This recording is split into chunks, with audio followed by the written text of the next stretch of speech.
पढ़ेंगे कि कंप्यूटर से एक्चुअली में वर्क कैसे करता है। कंप्यूटर उसका उसका पूरा फंक्शन क्या है, उसके क्या कंपोनेंट हैं, एक स्टेप बाय स्टेप उनको हम पढ़ेंगे। अगर आप ये ट्यूटोरियल देख पा रहे हो, आप इसको जाके भी पढ़ सकते हो, बट मैं आपको एक्सप्लेन करूंगा कि एक एक चीज़ की डिटेल्स में। तो यहाँ पे जैसे हम देख रहे हैं कि कंप्यूटर है क्या। कंप्यूटर की कौन कौन से कंपोनेंट हैं उसमें, मतलब कुछ हार्डवेयर है, कुछ सॉफ्टवेयर है। हार्डवेयर क्या है कि जैसे हमारा जैसे हम इंसान है, हमारे जितने भी बॉडी पार्ट्स हैं, हाथ है, पैर है, ये सब, ये हम इसको ऐसे मान सकते हैं कि ये किसी भी काम के नहीं है जब तक हमारा जो माइंड है वो काम नहीं करता। अगर वो सिग्नल्स नहीं भेजेगा तो चाहे हमारा हाथ है, उसमें दर्द भी, चोट लग जाए तो दर्द भी नहीं होगा। ठीक उसी प्रकार से है, हार्डवेयर किसी भी काम का नहीं है कंप्यूटर का जब तक उस पे कुछ सॉफ्टवेयर ना डला हो। मतलब उसका जो माइंड बोलते हैं, ऑपरेटिंग सिस्टम, या ऑपरेटिंग सिस्टम के ऊपर जो एप्लीकेशन डलती हैं वो ना हो, तो हार्डवेयर एक डिब्बा है, उसका कोई कोई भी पर्पज नहीं है।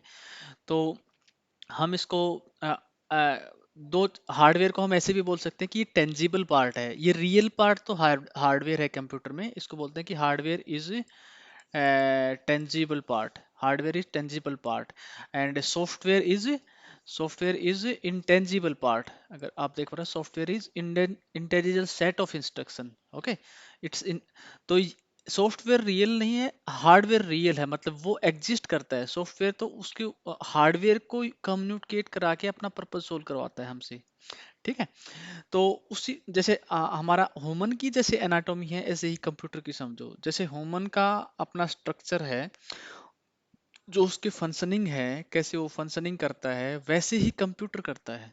अगर आप डिटेल में समझोगे तो सोच के देखो कि जैसे जैसे आदमी है, आदमी कैसे वर्क करता है। हम चाहे जो भी खाएं, चाहे जो भी कचरा खाएं, लेकिन आफ्टर ऑल वो किस में कन्वर्ट हो जाता है, वो प्रोटीन्स में, उसमें मल्टी विटामिन्स में कन्वर्ट हो जाता है, उसमें मिनरल्स में कन्वर्ट हो जाता है। चाहे हम रोटी खाएं, चाहे हम एग्स खाएं, चाहे हम कुछ भी खाएं। तो वैसे ही कंप्यूटर का है। कंप्यूटर भी कुछ ही भाषा समझता है, 01 की भाषा।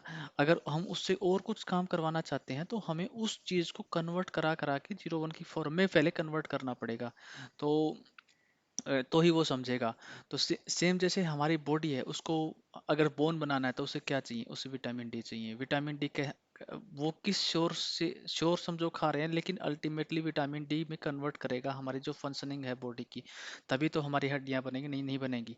उसी प्रकार से आप देख पा रहे हो कि आजकल कंप्यूटर से क्या नहीं हो रहा है। कंप्यूटर से वेदर प्रेडिक्शन हो रहा है, कंप्यूटर से बड़ी बड़ी मशीनें कंट्रोल हो रही हैं, एरोप्लेन कंट्रोल हो रहे हैं, सब कुछ हो रहा है। लेकिन वो तो एक सेम सेट ऑफ बॉक्स ही है ना, उसमें कुछ ज़्यादा वो नहीं है कि वो हर पर्पज़ के लिए कंप्यूटर अलग बनाया गया हो। मान लो कि एरोप्लेन उड़ाने के लिए, कंट्रोल करने के लिए एरोप्लेन का वो अलग कंप्यूटर हो, नहीं। वो कंप्यूटर सब एक ही है, बॉक्स एक ही है, उसका स्ट्रक्चर सेम ही है, बस कुछ ब्रांड्स डिफरेंस हैं, बट लेकिन जो उसका नॉर्मल आर्किटेक्चर वही है। लेकिन उसके ऊपर हम फ्लेवर डाल डाल के, कुछ एप्लीकेशन डाल डाल के अपना पर्पज सोल्व करते हैं। ठीक है, तो उसके बारे में बात करेंगे और ज़्यादा डिटेल्स में कि एक्चुअली में क्या क्या कंप्यूटर की क्लास, मतलब इंटरनल आर्किटेक्चर क्या है, क्या वो समझता है। और अगर हमें उससे कुछ और एडवांस काम करवाना है तो फिर कुछ लैंग्वेजेज आती हैं, बट वो लैंग्वेजेज कैसे कन्वर्ट होके कंप्यूटर के पास जाती हैं, वो सब डिटेल में पढ़ेंगे। पहले कंप्यूटर का एनाटॉमी, एनाटॉमी बोले उसका स्ट्रक्चर, उसमें है क्या क्या, वो पढ़ते हैं। ठीक है, तो पता है मैंने हार्डवेयर, हार्डवेयर में कुछ चीजें हैं। इनपुट डिवाइसेस, इनपुट डिवाइसेस में जैसे हम बात करते हैं तो इनपुट कहाँ से लेता है कंप्यूटर, कंप्यूटर इनपुट लेता है कीबोर्ड से, माउस से, राइट। तो कीबोर्ड का स्ट्रक्चर देखते हैं। कीबोर्ड अगर आपके घर में हो तो कीबोर्ड का स्ट्रक्चर देखना, उसमें कुछ कीज होती हैं, अराउंड 104 कीज होते हैं कीबोर्ड में। Keyboard consist of 104 keys. ठीक है, उसमें उनको कुछ कैटेगराइज किया हुआ है कि कंप्यूटर में कुछ करेक्टर कीज होती हैं, लाइक जो लेटर्स है हमारे ए टू लेके जेड, और नंबर्स 1 टू लेके 90, और पंचुएशन मार्क्स, और कुछ इस तरह के जो जो मतलब हम नॉर्मल इंग्लिश में यूज करते हैं तो वो करेक्टर कीज बोल देते हैं उनको, राइट। एक होता है फंक्शन कीज, ये होते हैं F1 से लेके F12 तक। कुछ कंप्यूटर्स में आपको कीबोर्ड छोटे मिलेंगे, उधर कम भी हो सकते हैं, बट F1 से लेके F12 तक मिलेंगे, फंक्शन की होते हैं इसको। इसमें हमेशा क्या होता है कि अगर हम कंप्यूटर का इधर वो ओपन करें, कंप्यूटर कीबोर्ड इमेज, ओके। तो अगर कोई भी कीबोर्ड का इमेज देख लेते हैं हम, तो आप देख पा रहे हो ये जो ऊपर वाली रो है इसको बोलते हैं फंक्शन की। ये सारी फंक्शन की हैं, F1 से लेके F12। इसको किसी भी प्रेस करने के लिए आपको शिफ्ट दबाना पड़ता है, और या फिर कुछ कीबोर्ड्स में विदाउट शिफ्ट के भी वर्क करते हैं। तो ये है हमारे फंक्शन की। कैरेक्टर कीज कौन से हैं? जो सारे ये ABCD, जो ये वाले हैं ना, ABCD है, नंबर सिस्टम है इधर, ये वाला, ये कैरेक्टर सिस्टम है, ठीक है। तो अभी चलते हैं वापस उसी पे। और कीज देखते हैं क्या क्या कीज है। कुछ नेविगेशन कीज, नेविगेशन कीज होते हैं जो 4 कीज हमारी होती हैं, अप डाउन लेफ्ट राइट। अगर इधर देखोगे ना तो ये 4 कीज, इन 4 कीज को बोलते हैं हम नेविगेशन कीज, ठीक है। अभी उसके बाद हम देखते हैं कि टॉगल कीज कौन सी होती है। टॉगल कीज, टॉगल का मतलब क्या होता है अगर इंग्लिश में समझे बेसिकली, कि ऑन ऑफ, जैसे बटन करते हैं ना ऑन, अगर ऑन है तो ऑफ हो जाएगा, उसको दोबारा प्रेस करेंगे तो ऑफ है तो ऑन हो जाएगा। वैसे वैसे ही टॉगल कीज होती हैं। जैसे कैप्स लॉक है, जैसे कैप्स लॉक है, अगर इसको दबा दोगे तो उसके बाद आप ए को प्रेस करोगे तो कैपिटल में लिखा जाएगा अगर कैप्स लॉक ऑन है तो, और फिर से कैप्स लॉक को दबा दोगे तो ऑफ हो जाएगा, उसके बाद ए को प्रेस करोगे तो स्मॉल ए लिखा जाएगा, राइट। तो ये है टॉगल कीज। एक कैप्स लॉक है, एक नुम्स लॉक है। अगर नुम्स लॉक को ऑफ कर दोगे तो इधर वाले जो भी नंबर सिस्टम है इनको प्रेस करोगे तो कुछ भी नहीं लिखा जाएगा कीबोर्ड पे, आपको ये वाले नंबर सिस्टम यूज करने पड़ेंगे। इधर से भी नंबर की कीज है, वन से लेके 0 तक, ठीक है। अभी चलते हैं हम नेक्स्ट। कुछ मिसलेनियस कीज होती हैं। मिसलेनियस की बोलते हैं कि insert, delete, escape, print screen. जैसे हमें पूरी स्क्रीन का प्रिंट आउट लेना है तो हमें क्या दबाना है? सिर्फ प्रिंट स्क्रीन दबाना है। हमें मान लो किसी को प्रिंट स्क्रीन दबा के भेजना है तो ये इधर होता है प्रिंट स्क्रीन का एक बटन, ठीक है। तो कुछ ये मिसलेनियस की बोल देते हैं। मिसलेनियस मतलब बोले उनका कुछ स्पेशल पर्पज होता है, इसलिए उनको मिसलेनियस बोलते हैं। मिसलेनियस से स्पेशल पर्पज मींस, ओके। अब सेकंड इनपुट डिवाइस है हमारा माउस। माउस क्या है कि एक पॉइंटिंग डिवाइस है। जैसे ये मैं अपनी कर्सर हिल रही है ना, ये कि मेरे को यहाँ पे जाके कुछ काम करना है, यहाँ पे जाके कुछ करना काम करना है, यहाँ पे ले जाना की माउस को, अपनी एरो को यहाँ पे जाके मैं ये कुछ क्लिक करूंगा, तो ये सब काम होता है हमारा पॉइंटिंग डिवाइस का, माउस का, ठीक है। ये कैसे वर्क करता है इंटरनली, अभी आप लोगों को उसके बारे में डिटेल में जानने की जरूरत नहीं है, लेकिन अगर हम जब एडवांस के ट्यूटोरियल डालेंगे तो उसमें माउस की और कीबोर्ड की जैसे इंटरनल वर्किंग कैसी होती है, हम डी प्रेस करते हैं तो कंप्यूटर के पास कैसे कमांड जाता है कि वो डी ही समझे, और ऐसे मान लो माउस पे क्लिक, माउस को हम यहाँ पे क्लिक करते हैं तो इसे कैसे समझाया कि इसे एक नया टैब ओपन करना है, वो सब हम बाद में पढ़ेंगे, ठीक है। बट अभी बेसिक ये समझो कि mouse is just a pointing device, okay. ये भी इनपुट के लिए आता है काम, मान लो, ठीक है। और कीबोर्ड है उसमें कुछ कीज होती हैं, वो भी इनपुट के लिए काम आता है, ठीक है। अब नेक्स्ट हमारा इनपुट डिवाइस है स्कैनर। स्कैनर क्या कर, आपको आजकल फोन्स में भी स्कैनर होते हैं। स्कैनर का काम क्या होता है कि आप एक फोटो खींचते हो, एक कोई भी फिजिकल डॉक्यूमेंट है, उसको स्कैन करते हो, वो उसकी इमेज आ जाती है उसमें कैप्चर होके, ठीक है। तो आप एक राइट, अगर आप अपने कंप्यूटर में कुछ इमेज स्टोर करना चाहते हैं तो आप अपने कंप्यूटर को स्कैनर से अटैच कर सकते हो एक, और स्कैनर से अटैच करके स्कैनर में इमेज स्कैन करोगे और वो अपने कंप्यूटर में सेव होते रहेंगे। तो ये काइंड ऑफ इनपुट डिवाइस हो गया ना, कि वहां से स्कैनर से है हम जो इनपुट ले रहे हैं वो अपने कंप्यूटर में सेव कर रहे हैं, राइट।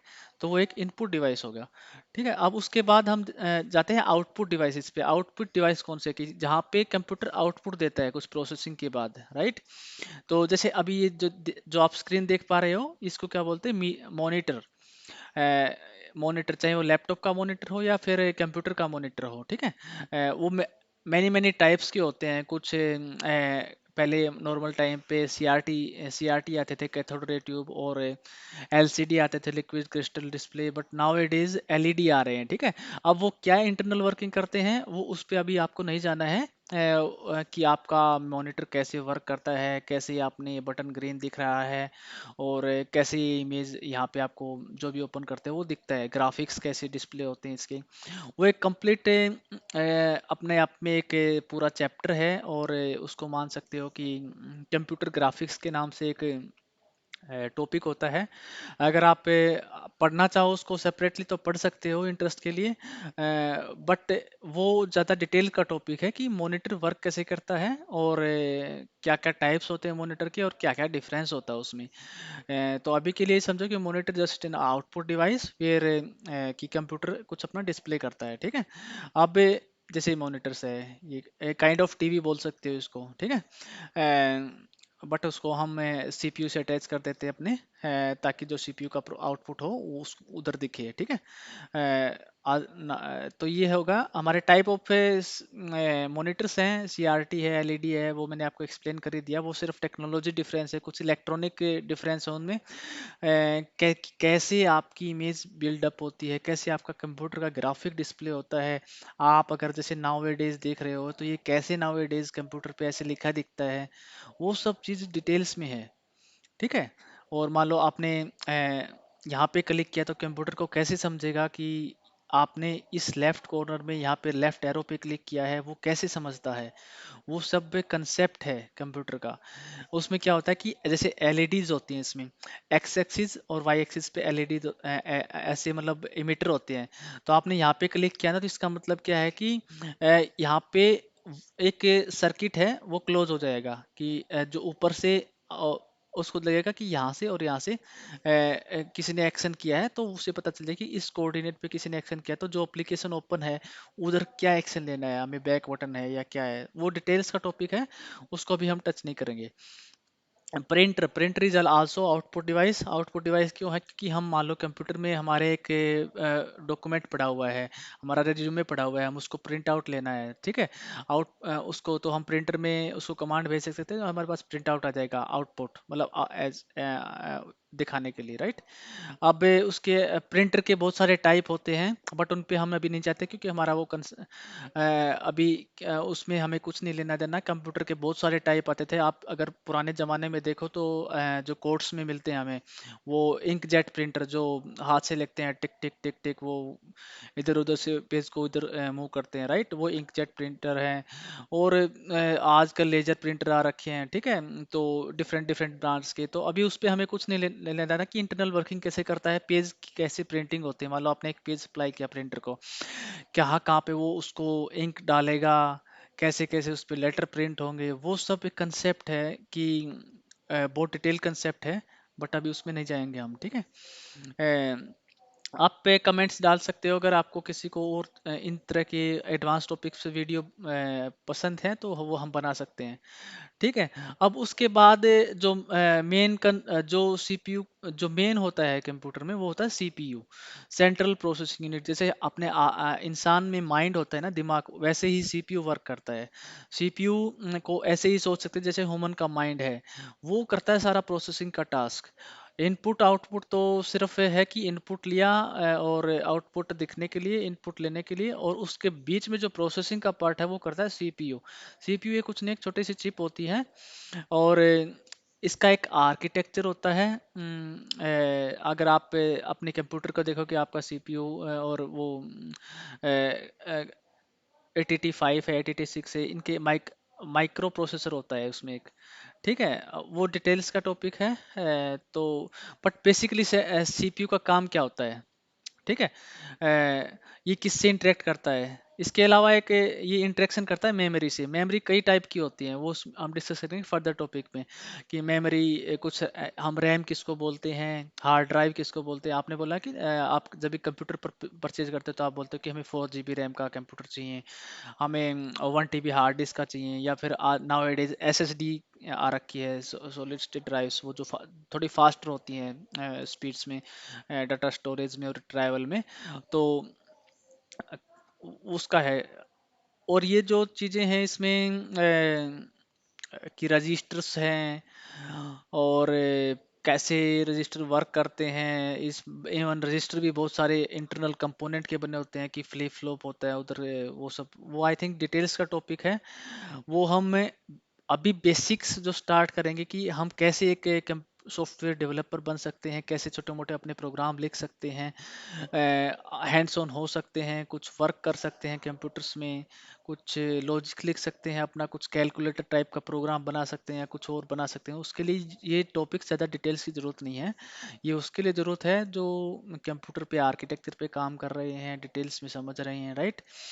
तो आप ये समझ सकते हो कि सीपीयू है और वो इंटरेक्ट करता है, राइट। ये एक फ्लो होता है कि पहले हार्ड ड्राइव से डाटा आता है हमारा, जो हार्ड ड्राइव होता है उससे डाटा आता है हमारा रैम में, रैम से डाटा आता है फिर रजिस्टर में, रजिस्टर से फिर सीपीयू के पास जाता है, क्योंकि ये रजिस्टर की और इनकी है कि वो सर्विंग पावर बहुत फास्ट होती है, इतनी फास्ट होते हैं कि क्योंकि सीपीयू की प्रोसेसिंग पावर बहुत फास्ट होती है। अगर आपने कभी सुना हो कि उसकी पावर कैसे नापते हो, तो उधर होता है कि फ्रीक्वेंसी होती है गीगाहर्ट्ज में, दैट मीन्स कि 2.3 gigahertz, it it means कि एक सेकंड में जो हमारा प्रोसेसर है वो 2.3 गीगा हर्ट्स, मतलब 2.3 गुणा 10 की पावर 6 साइकिल कंप्लीट कर लेता है। मतलब सोच के देखो कि हमारी जो इलेक्ट्रिसिटी है उसकी फ्रीक्वेंसी क्या होती है, साइन वेव अगर देखोगे तो, ठीक है। तो कंप्यूटर की तो प्रोसेसिंग पावर बहुत ज़्यादा है, मतलब फ्रीक्वेंसी देखोगे तो बहुत ज़्यादा है उससे। ठीक है। अभी उसके बाद इसके दो कंपोनेंट होते हैं, हम बोल सकते हो सीपीयू के एएलयू और सीयू, ठीक है। एयू कंट्रोल है, वो लॉजिक यूनिट है। अब इस पे ज़्यादा है नहीं कुछ, कि ये सिर्फ वही बता रहा है कि कैसे हम जो हार्ड ड्राइव की स्पीड को और कंप्यूटर की स्पीड को बैलेंस कर पाए, ताकि जो प्रोसेसर है वो वेला ना रहे, वो खाली ना रहे, ठीक है। उसको काम करने के लिए मेरे उसके लिए स्पीड अप के लिए मेमोरीज हैं, ठीक है। अब मेमोरी यूनिट कितने टाइप की होती है, मेमोरी यूनिट क्या बोलते हैं, किसको रैम बोलते हैं, किसको रोम बोलते हैं, रोम में क्या होता है, ठीक है। तीन तीन टाइप मेनली होती हैं, रैम, रोम और हार्ड ड्राइव, आप ऐसे कंसिडर कर सकते हो, ठीक है। रोम क्या होता है कि रीड ओनली मेमोरी होती है। जब हमारा कंप्यूटर बिल्ट होता है तो उस टाइम पे हम उसमें बायोस टाइप की सेटिंग डालते हैं कुछ, कि उधर से हमें हमारा कंप्यूटर बूट कैसे होगा, ऑपरेटिंग सिस्टम तक कमांड कैसे जाएगी, तो वो होता है हमारे बिल्ट इन आउटपुट सिस्टम, ठीक है। तो रोम ऐसा था कि रीड ओनली मेमोरी, वो हम चाहे बार बार कंप्यूटर को ऑन करें या ऑफ करें, वो फ्लश नहीं होती है, वो मतलब मिटती नहीं है। रीड ओनली है ना, तो वो रीड ओनली है, उसको राइट भी नहीं कर सकते, हम उसको उसको रीड ओनली करते हैं, ठीक है। जो भी बनाता है कंप्यूटर उसको उस टाइम पे जो करता है, तो वो उसमें कुछ प्रोग्राम्स डालता है, बेसिक इनपुट आउटपुट के, बायोस के, और ऑपरेटिंग सिस्टम से रिलेटेड कुछ हमारी सिस्टम रूटीन्स होती हैं जो उसमें होती हैं, ठीक है। उसके बाद होता है हमारा रैम। रैम होता है कि जिसमें हमारी एप्लीकेशंस लोड होती हैं, प्राइमरी मेमोरी बोलते हैं इसको, ठीक है। हमारा कंप्यूटर जैसे ही हमने मान लो यहाँ पे एक क्रोम ओपन किया हुआ है, क्रोम एक एप्लीकेशन है, राइट। और मान लो हम कुछ और एप्लीकेशन ओपन करते हैं, जैसे स्लैक है, हम ये ओपन करते हैं, ठीक है।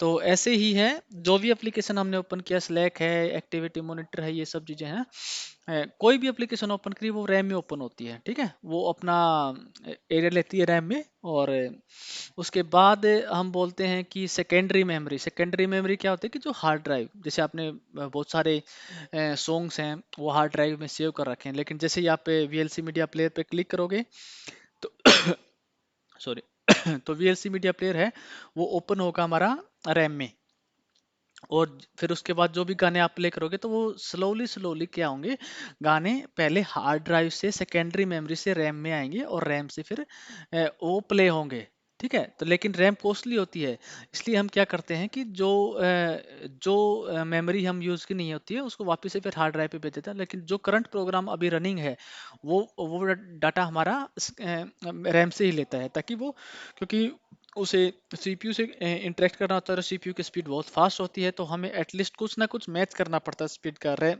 तो रैम ही है जो थोड़ा फास्टर होता है, ठीक है। उसके बाद मेमोरी ऑपरेशंस हैं, कि मेमोरी में हम क्या क्या करते हैं। हम सबको पता है कि पुराने ज़माने में भी मेमोरीज होती थी, और वो काइंड ऑफ, अगर आपने टेप टेप टेप रिकॉर्डर देखे हो तो उधर हम सीडी कैसेट्स को रिकॉर्ड करते थे, उधर वो आप ब्लैक और वाइट के सिंबल देखते थे, इनकोडेड मैग्नेटिक टेप बोलते हैं उनको। तो वैसे ही उसमें रीड और राइट ऑपरेशन होते हैं, हर टाइप की मेमोरी में रीड और राइट ऑपरेशन। रीड ऑपरेशन मतलब हम कुछ रीड कर रहे हैं, जैसे, और राइट ऑपरेशन हम कुछ सेव कर रहे हैं, जैसे हमने कुछ सॉन्ग अपलोड कॉपी करके रख लिया अपने कंप्यूटर पे, दैट इज राइट ऑपरेशन। अब उस सॉन्ग को हम बार बार देख रहे हैं या फिर कोई प्ले कर रहे हैं, तो वो दैट इज रीड ऑपरेशंस। अब बोलते हैं कि यूनिट ऑफ मेमोरी, जैसे हर चीज को किसी ना किसी चीज में मापते हैं, राइट। जैसे हम अपने वेट को किलो किलो में मापते हैं, कोई लिक्विड होता है उसको लीटर में मापते हैं, ऐसे ही हम मेमोरी का भी कुछ यूनिट होना चाहिए ना, कि उसको कैसे बोला कि कितनी कितनी मेमोरी है, राइट।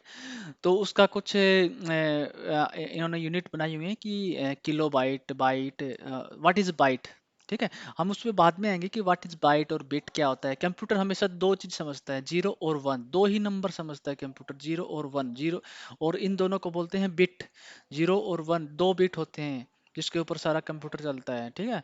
अब दो, अब जीरो वन एक बिट, इसको बोलते हैं एक बिट। अब एट एट बिट मिलके बनता है एक बाइट। और अब उसके बाद ये फर्दर यूनिट है कि 1024 बाइट मिलेंगी तो 1 किलो बाइट। अगर 1024 किलो बाइट मिलेंगी तो 1 मेगाबाइट। अगर 1024 मेगाबाइट होंगी तो उसको बोलेंगे 1 गीगाबाइट। ऐसे ही फिर टेराबाइट, पेटाबाइट, एक्साबाइट, वो सब होते हैं, ठीक है।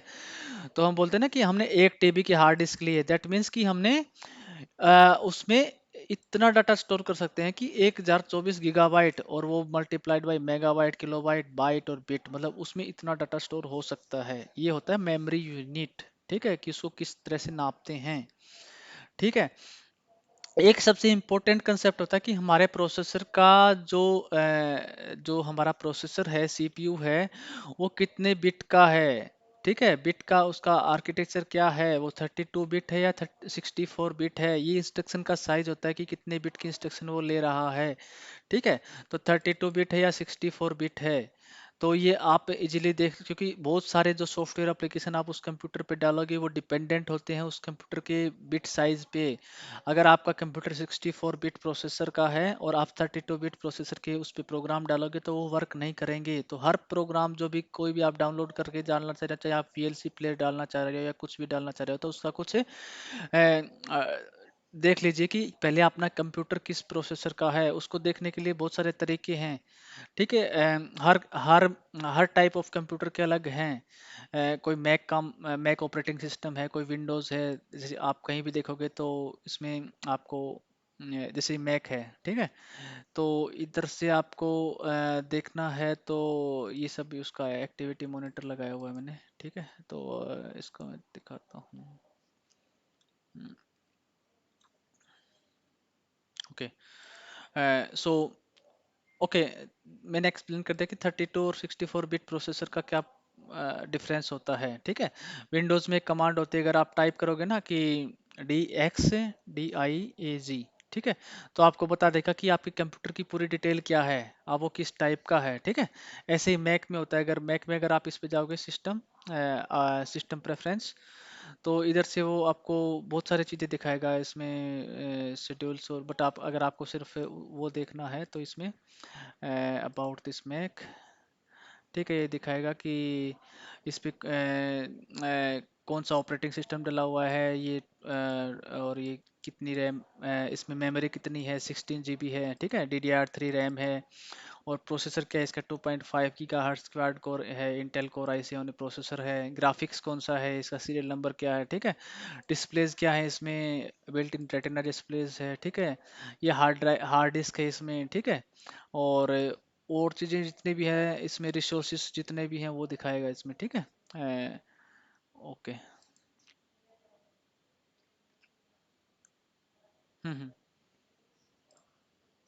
अब उसके बाद मेमोरी की हिरारकी, जैसे मैं बताया था कि स्पीड अप मैच करने के लिए कुछ मेमोरी की हिरारकी होती है, ताकि कंप्यूटर सीपीयू की उससे में, तो सबसे ऊपर आता है रजिस्टर, ये सबसे फास्ट होता है। कैसे उससे नीचे होता है मेन मेमोरी, जिसको हम रैम बोलते हैं, इससे नीचे होता है। और सेकेंडरी मेमोरी जिसको हम हार्ड ड्राइव बोलते हैं, वो सबसे नीचे होता है, ठीक है।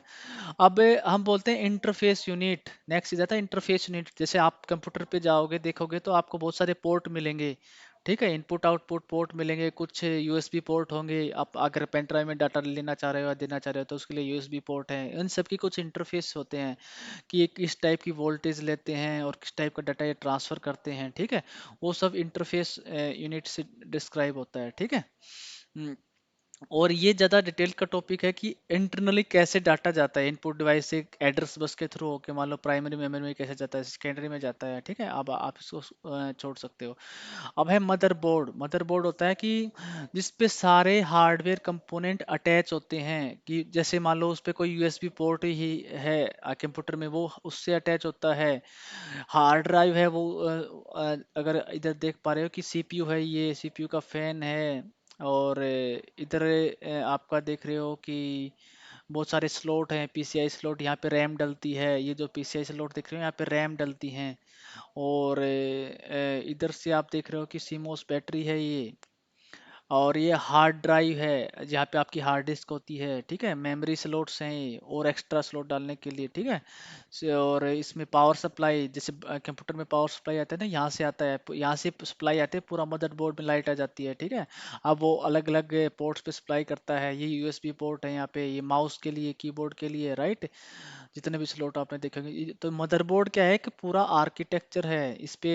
मतलब सारे कंपोनेंट अटैच होते हैं, हार्डवेयर कंपोनेंट इसके थ्रू ही अटैच होते हैं, इसी के थ्रू कम्युनिकेट करते हैं, इसी पे सारा जितने भी हमारे ये हमने बात की ना, रजिस्टर है, सीपीयू है, ये सब यहीं पे होते हैं। जैसे हम ये काइंड ऑफ उसका बोल सकते हैं, जैसे किसी भी इलेक्ट्रॉनिक का एक चिप बोल सकते हो इसको आप। इलेक्ट्रॉनिक्स में जैसे टीवी का भी देखोगे तो उसका चिप होता है, एक फोन का भी अपना एक चिप होता है, स्ट्रक्चर होता है। ठीक है, ऐसे ही कंप्यूटर में भी एक चिप है, इसको बोल सकते हैं मदरबोर्ड। ठीक है। तो आई थिंक ये बेसिकली यही है। इसमें सीपीयू का सॉकेट है, इसमें बहुत सारे मॉड्यूल्स हैं, आईसी पीएससी स्लॉट हैं। इनको ज़्यादा देखने जरूरत नहीं है अभी, हम इतना पता है कि ये कुछ इंटरफेस यूनिट है। ठीक है।